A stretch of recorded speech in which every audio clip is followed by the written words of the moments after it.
Entertainment नीश में millions में views आते हैं, लेकिन इनका सीपीएम सबसे कम होता है, इसलिए इनकी मिलियन व्यूज के बाद भी एट द एंड इनकी अर्निंग मॉडरेट ही होती है। इसके सिवाय हर चैनल का सीपीएम अलग हो सकता है, भले ही वो सेम नीश के अंदर क्यों ना हो, क्योंकि सीपीएम काफी सारे फैक्टर्स पे डिपेंड करता है, जो कि मैं आगे किसी ना किसी चैप्टर में आपको समझा ही दूंगा। अभी के लिए आप ये देखिए कि मैंने प्रीवियस सभी स्टेप्स को फॉलो करके ये सोचा था कि मूवी एक्सप्लेनेशन नीश में घुसूंगा, लेकिन मूवी एक्सप्लेनेशन एंटरटेनमेंट कैटेगरी में आएगी और इसका सीपीएम कम मिलेगा। इसके सिवाय इस नीश में स्पॉन्सरशिप भी ज्यादा नहीं आएंगी, तो मैं इस नीश को चूज नहीं करूंगा, क्योंकि मनी वाले फैक्टर में ये नीश फेल हो गई है। अब मैं दोबारा से स्टेप 1 पे जाऊंगा और सारे स्टेप्स को फिर से फॉलो करूंगा, और जब मुझे कोई ऐसा टॉपिक या सब टॉपिक मिल जाएगा जो इन तीनों सर्कल्स के अंदर फिट हो, तो मैं उसे एज अपनी नीश चूज कर लूंगा। अब वैसे तो इतने में आपकी नीश डिसाइड हो जाएगी, लेकिन अब एज अ क्रिएटर चीजों को ना देखते हुए एज अ बिजनेसमैन भी चीजों को देखते हैं।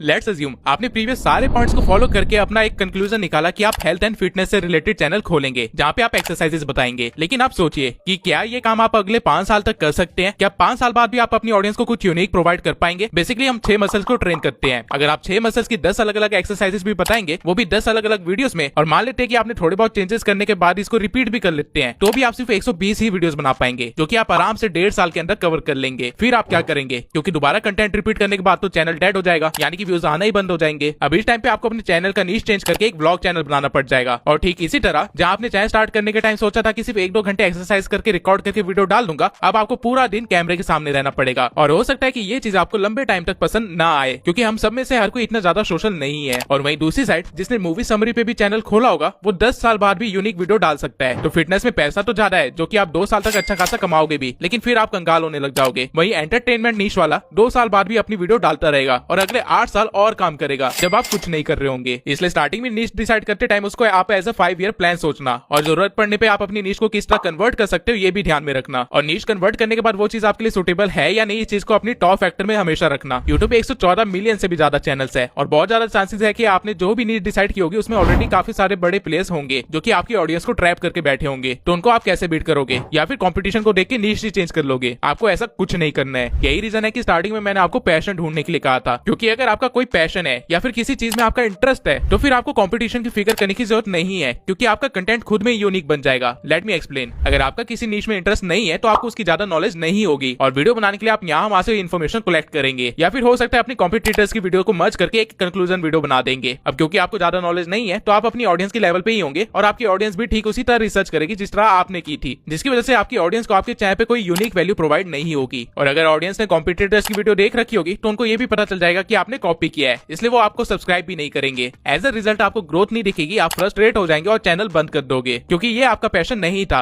और आपको कोई मजा नहीं आ रहा था ये काम करने में।